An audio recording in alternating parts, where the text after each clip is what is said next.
Hey y'all, welcome back to another episode of Wired to Be Rich.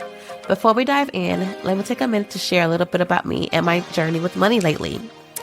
And before I get into that, I want to say that I am very sick today, y'all. I hope I don't sound too stuffy, but if so, bear with me and know that I am doing my best. My relationship with money has been evolving, and I'll be honest, I didn't always see money as a tool. Growing up, it was more about survival than strategy. And let me keep it real, I've never been the best at saving either. But last year, I decided to change that. I started actually retaining money and making sure I had enough to cover random expenses. One of the biggest moves I made was opening up a high-yield savings account, and it's been a game changer. It's not perfect, but I'm finally starting to see progress. Saving is starting to feel less like a chore and more like something I can actually do consistently. Now, the more I make, the higher my taxes, and y'all, that has been a lesson in itself, let me tell you. But instead of letting it stress me out, I've been shifting my mindset to see it as a sign of growth. It's a reminder that I'm building something bigger. And here's the thing, I'm realizing that the way we approach money reflects so much about how we see ourselves. If we're constantly stressed, fearful, or guilty about money, that's going to show up in our lives in other ways. That's why today, we're talking about your relationship with money, because just like with love, it's about trust, intention, and valuing yourself. Recently, I've been reading this book called Doing Good Better, and it's been shifting how I think about money and impact. The book talks about how we can make the most out of our resources, not just financially, but in how we redirect our energy and efforts. One of the key takeaways for me has been the idea of focusing on what will create the greatest long-term benefit rather than just reacting to short-term challenges. It's made me think about how intentional we need to be with our money so it's working for us, not just getting spent on things that don't align with our values. This episode of Wired to Be Rich is proudly sponsored by my company, Balance and Destiny. At Balance and Destiny, we specialize in helping you elevate your career to the next level. Whether you need a professional written resume, LinkedIn optimization to stand out in the job market, or personalized career coaching and consulting, we've got you covered. Our mission is to empower you to achieve the career you've always dreamed of with the confidence and tools to succeed. Ready to take that next step towards your destiny? Visit us today at www.balancedestiny.com. That's www.balancedestiny.com. Let's work together to create the future you deserve. Now let me ask you this. When's the last time you felt guilty about spending money on yourself? Or maybe you're one of those people who feels like no matter how much you save, it's never enough. That's what we're going to be talking about today. Those deep emotions that shape your financial reality. And trust me, you're not alone in this. A lot of us grew up with certain beliefs about money, especially in Black and brown families that kept us stuck. Whether it's being told money doesn't grow on trees or we can't afford that, those phrases sink in deep. They shape how we see money and ourselves in relation to it. And I'm going to keep it extra real here for a second. For many of us, money was tied to survival growing up. It wasn't about building wealth or living in abundance. It was about making ends meet, keeping the lights on, and maybe, just maybe, having a little left over for something fun. And while those experiences made us resilient and resourceful, they also planted seeds of scarcity. Seeds that, if we're not careful, grow into beliefs that limit us as adults. And let's talk about the elephant in the room, financial literacy. Let's be real. Most of us did not grow up with conversations about budgeting, investing, or building generational wealth. In our families, money was either a taboo topic or it came with a lot of stress and shame. But here's the thing. We're in a different place now. We have the tools, the access, and the power to change that narrative. We don't have to stay stuck in those old stories. So how do we start shifting? Well, it begins with awareness. I'm a firm believer that you can't change what you don't acknowledge. We're going to unpack some of those beliefs today, which is the guilt, the fear, the not enough mentality. And I want to give you some tools to shift into a mindset of abundance and trust. Money isn't just about dollars and cents. It's about energy. It's about how you show up for yourself, how you value yourself, and how you set the tone for what you deserve in life.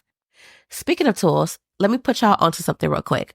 There's this app called YNAB called You Need a Budget. It's a game changer. It helps you track your spending, plan your finances, and really see where your money is going. It's all about being intentional and mindful, which is exactly what we're talking about today.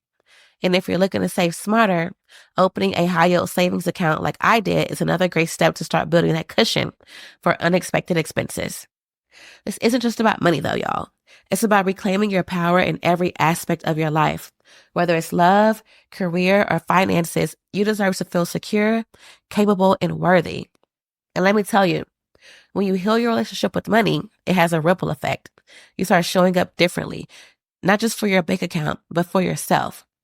So stick around because we're about to get real. We're going to be exploring the emotions and beliefs that might be keeping you stuck. We're going to be challenging those narratives and talking about how you can create a financial mindset rooted in abundance, not fear. And we're going to do it authentically with all the realness I bring to this podcast. If you're ready to level up, not just financially, but emotionally and spiritually, then this episode is for you. So let's get right into it. All right, y'all. Today, we're going to be talking about how to make the most money ever. Not just in the hustle and grind way, but by truly aligning your energy, self-worth, and actions with your financial goals.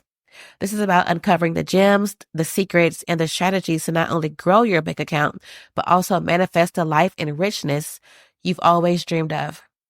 Let me share a piece of my heart with you and take you back to early 2024. Back then, I was in a completely different place financially, emotionally, and spiritually. It was a season of questioning everything I thought I knew about abundance and what I truly deserved. The journey since then hasn't been easy. I'm still learning, still growing, still becoming. But one thing I've learned is that transformation is possible for all of us. Wherever you are right now, know this. There's another level waiting for you, a door only you can open. And the key, it's alignment of your energy, your self-worth, and your belief in what's possible. Here's what I've come to understand deeply. Money is more than just numbers in your account. It's energy. It mirrors how you feel about yourself, how you value your time, and what you believe you deserve. And let me tell you, this realization was deeply spiritual for me. I had to face my fears of scarcity, confront the stories I've been carrying for years, and replace them with a truth rooted in abundance.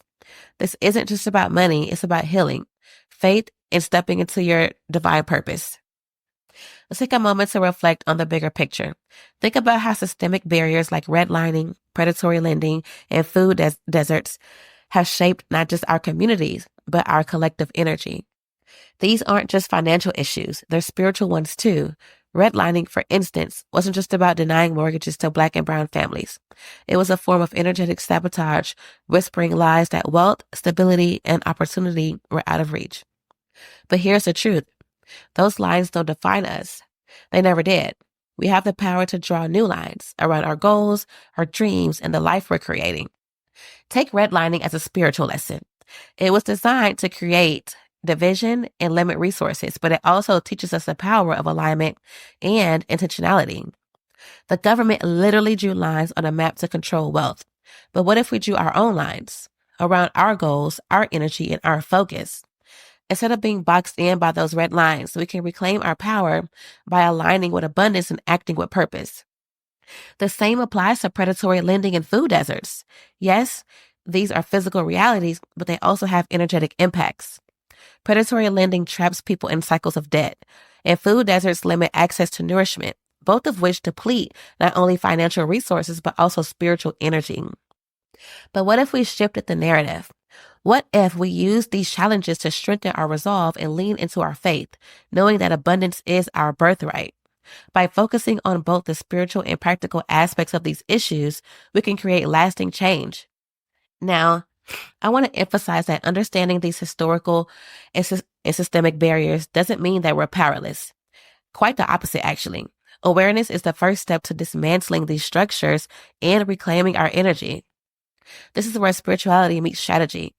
When you align your energy with your goals, you're not just taking action, you're taking inspired action, the kind that shifts paradigms and creates ripple effects for generations. Before we dive back in, I want to take a quick moment to remind you, if you're loving what you're hearing on Wired to be Rich, don't forget to hit that subscribe button. And hey, let's keep this conversation going. Share your thoughts with me on Instagram or leave a review. Your feedback fuels this space, and I can't wait to hear from you. Now, let's talk about something that hits close to home for so many of us. How in marginalized communities, we weren't taught to understand money. Not really. Sure, we learned how to survive with what little we had, but thriving, building wealth, investing, those just weren't part of the conversation growing up. In many of our homes, money was a source of stress, not a tool for growth. We weren't raised to see it as something we could control or multiply. It was something you worked hard for and spent to make ends meet. And let's be honest, much of that came from systemic barriers designed to keep us from accessing the tools and knowledge that build wealth. Think about it. How often were we taught about budgeting, credit, or saving in school? How often did we hear our families talk about investing in stocks, real estate, or businesses?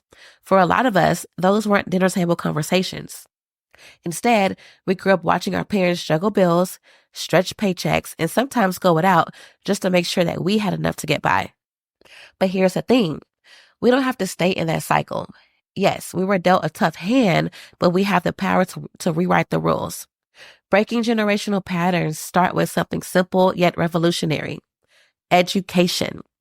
And I don't just mean traditional school. I mean diving into the resources that were kept from us for so long. We have to unlearn the idea that money is just for surviving and embrace the truth that money is a tool for freedom, for opportunity, for impact. That means doing the work to learn how to invest, how to save, how to build credit, and how to make our money work for us. Yes, it takes effort. You have to research things like index funds, high yield savings accounts, and financial literacy programs, but those might not come naturally at first either, but it's worth it. And when you start seeing the fruits of that effort, it feels empowering. It feels like reclaiming something that was always meant to be ours. For me, this journey has been deeply personal. I had to unlearn the scarcity mindset I grew up with, the belief that there is never enough, that I have to work twice as hard just to barely get by. I had to teach myself how to budget effectively, how to invest in assets that grow, how to create multiple streams of income. And let me tell you, every step of that process has been transformative. What's powerful is that when you learn these things, you're not just doing it for yourself, you're breaking cycles for your family, your community, and the generations that come after you. You're showing them a new way to think about money, one that's rooted in possibility, empowerment, and abundance. And let's be honest, this isn't about chasing wealth for the sake of wealth.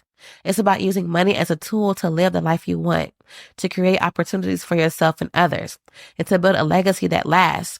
It's about shifting from a survival mindset to a thriving one. Now let's discuss money and spirituality. Now there's a conversation you do not hear every day. I know, but stay with me. But think about it here.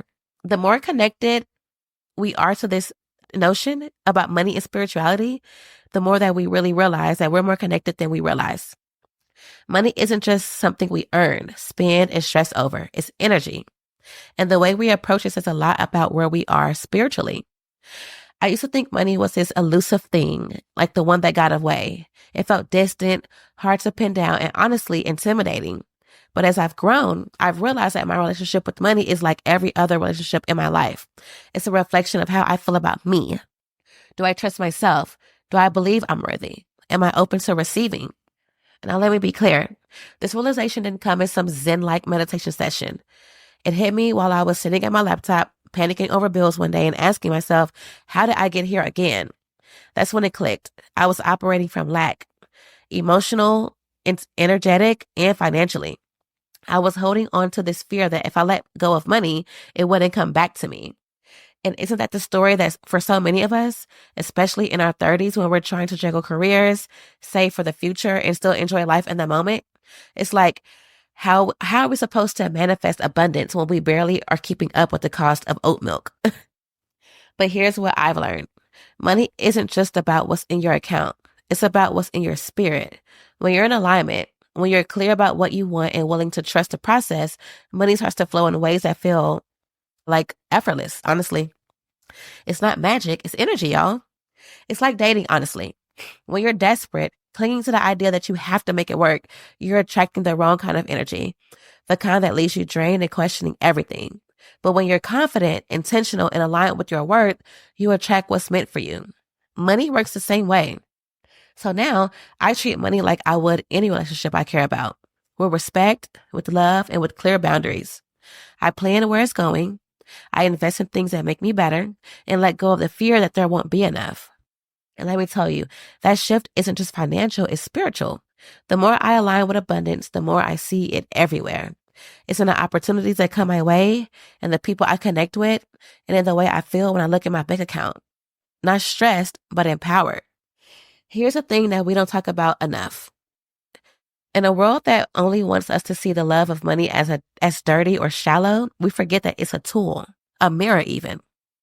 It reflects your values, your energy, and your willingness to show up for yourself. When you approach money from a place of fear or scarcity, it will reflect that right back to you. But when you show up with faith, clarity, and gratitude, it's a whole new world. So my advice is to start treating your money like a sacred part of your spiritual journey.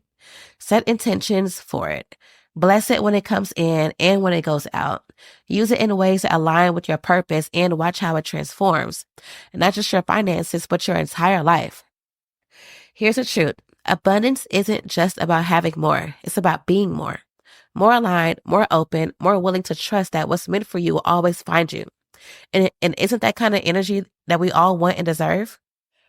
Being 30 is complicated from what I'm learning. It's like walking into a room you thought was your destination, only to realize it's another hallway. You're not old, but you're not young. You're grown, but are you really grown? Some days you're making power moves. Other days you're Googling, how do I be an adult without losing my mind completely? We're out here trying to figure out careers, relationships, purpose, and how to stop eating Chick-fil-A every other night, all at the same time. And let's be real, a lot of us feel like we got left without a proper blueprint. Older generations had a more linear path.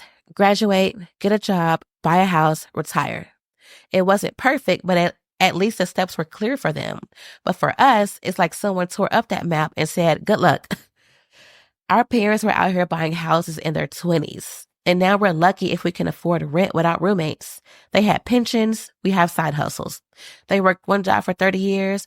We're out here learning to code, flipping through thrifted furniture on Facebook Marketplace, and praying our 401k matches actually mean something one day if we can stop pulling from them. But here's the thing. While they may have had it easier, in some ways, we're redefining what life can look like.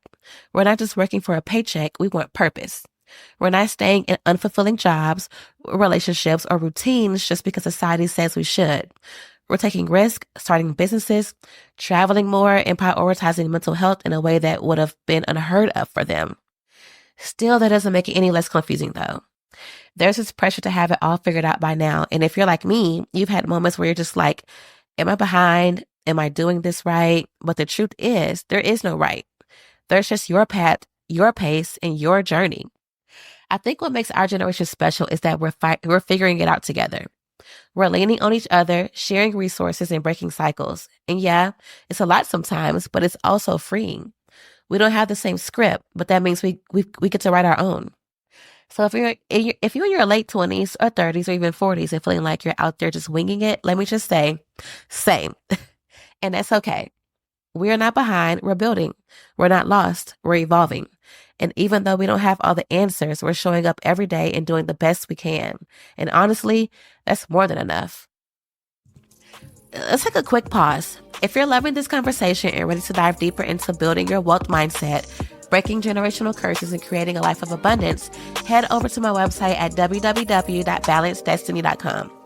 You'll find tools, insights, and resources designed to help you align your energy with your financial goals and start living the life you deserve. It's all about taking those first steps to transform not just your finances, but your entire outlook on what's possible. So check it out and let's keep growing together. Now back to the episode.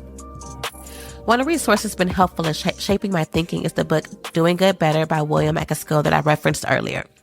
This book emphasizes using resources like time, money, and skills in the most impactful ways possible. It's not just about working hard, it's about working smart.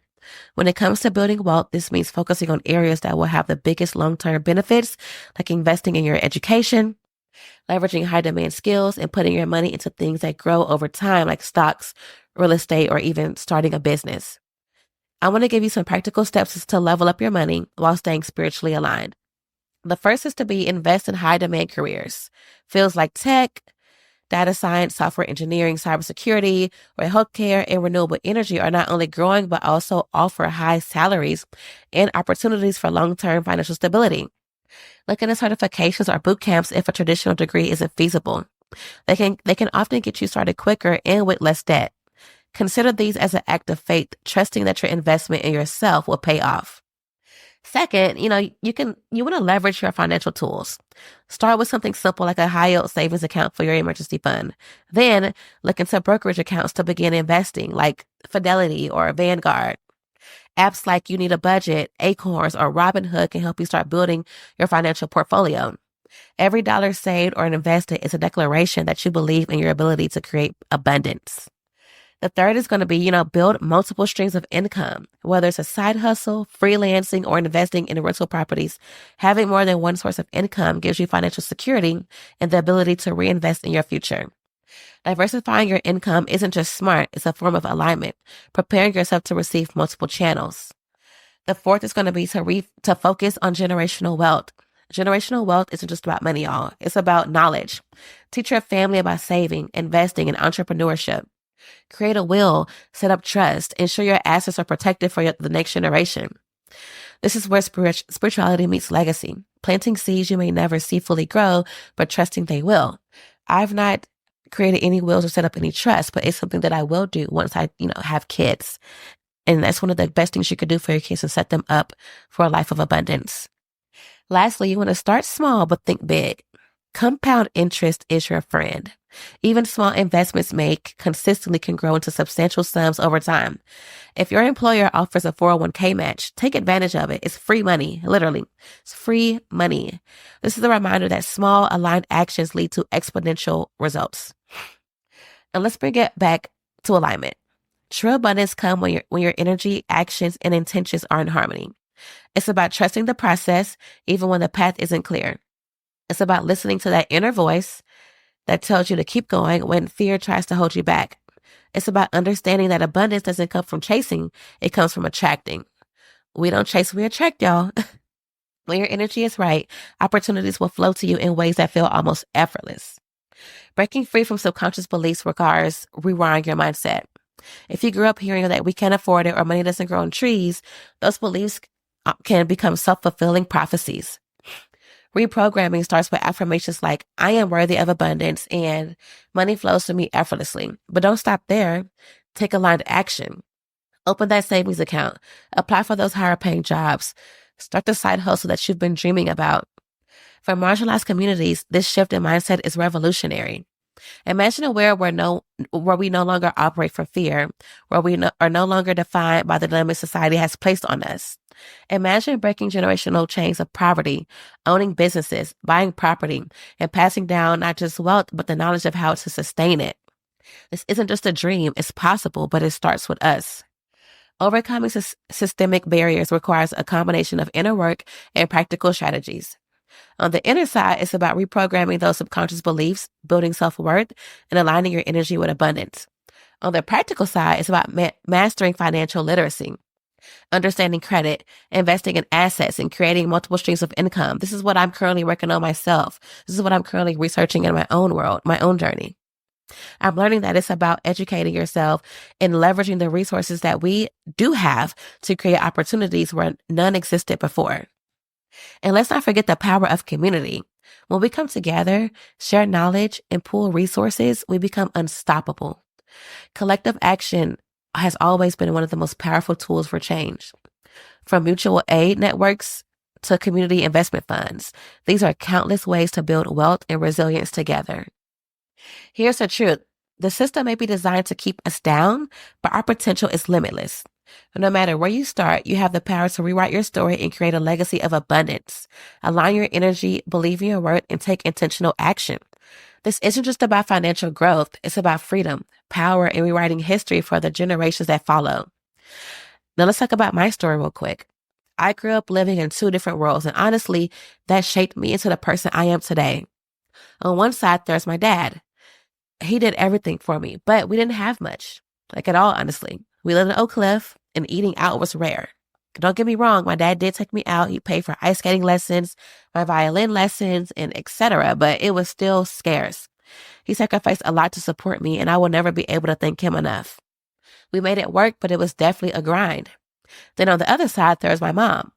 We lived in this big house in a beautiful neighborhood in an amazing town.